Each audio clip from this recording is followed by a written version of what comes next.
Number 6 on my list is Courage the Cowardly Dog, which has a couple of honorable mentions. First off, for one, there was the episode with the zombie director who was pretending to make a movie so that he and his buddy could feast on Muriel's flesh.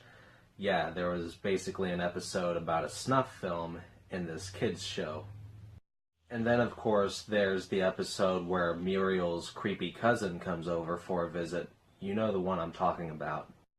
Naughty. That one creeped me out a lot the first time I was watching it, but once it got to the end and I found out that all he wanted to do was shave Courage's fur off, even as a little kid, I just thought that was silly. But no, the episode of Courage the Cowardly Dog that really scared the hell out of me as a kid was the one where Eustace came into possession of a slab which belonged to an ancient pharaoh. Return the slab or suffer my curse.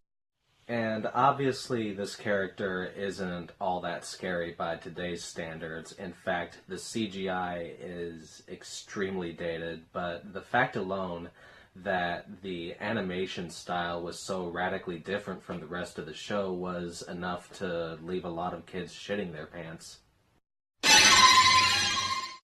Actually, the combination of that and the deep, echoing, faraway voice of the pharaoh was just really unnerving somehow, and honestly, that's about it. There were no deep psychological roots here, like losing my grandparents or finding out that I was even mortal as a kid. He was just a creepy character, and that was enough to land him in the number 6 spot. Anyway, moving on.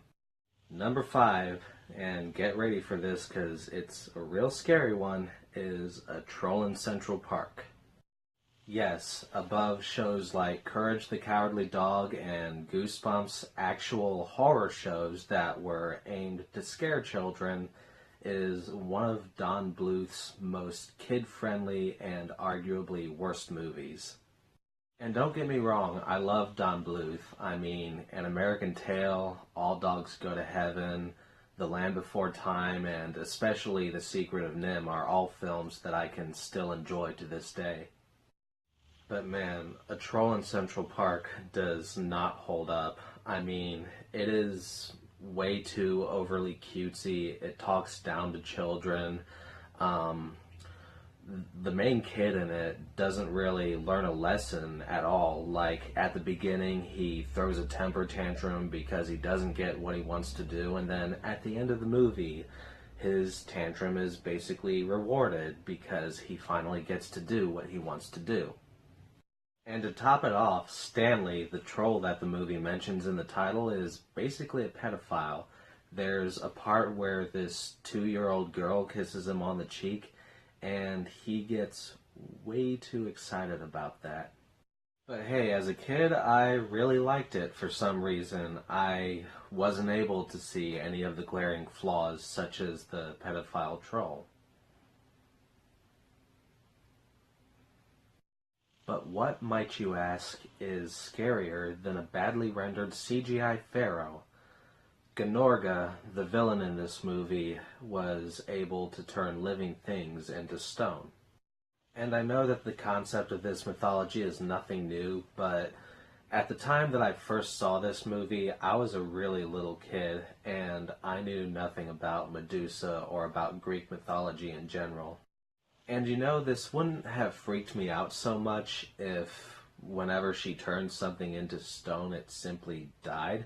But during Gnorga's big musical number, which is the only part of the movie that I still kind of enjoy in a stupid, guilty pleasure kind of way, thank goodness for YouTube, there's a moment where she turns this bat into stone, and then it tries to fly away as one of its wings is swaying it down, and then it lands and, you know, turns completely into stone from head to toe, and after that, it continues blinking. So that poor little bat is stuck there forever, alive, as an immovable statue. Anyway, number 4 is Terror Vision, which to this day is one of my favorite horror comedies of all time. Basically, it's about this mutated alien pet which has accidentally been sent to Earth as a beam of electrical energy.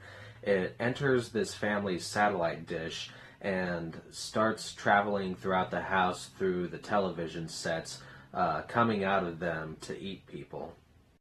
And I know that sounds like a really stupid premise, but TerrorVision is a stupid movie, but it's one of those movies that knows how stupid it is, and as an audience member, you should just go along with it. As was the case with Rawhead Rex, I was initially introduced to this film by seeing a clip of it while my grandfather was watching it on TV.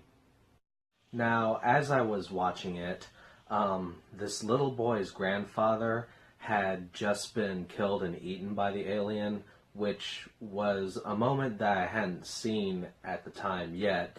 I'm sure that if I had seen that scene so young, I would have been more mentally scarred. But no, the part that scared me was how when the boy tried telling his mother about what happened, the alien was able to imitate the shape and the voice of the grandpa and convince her that the boy was just talking crazy. So you've got this hideous monster entering this boy's house and killing someone very near and dear to him, and then not only that, but assuming the form of the newly murdered to convince everyone else that this didn't just happen.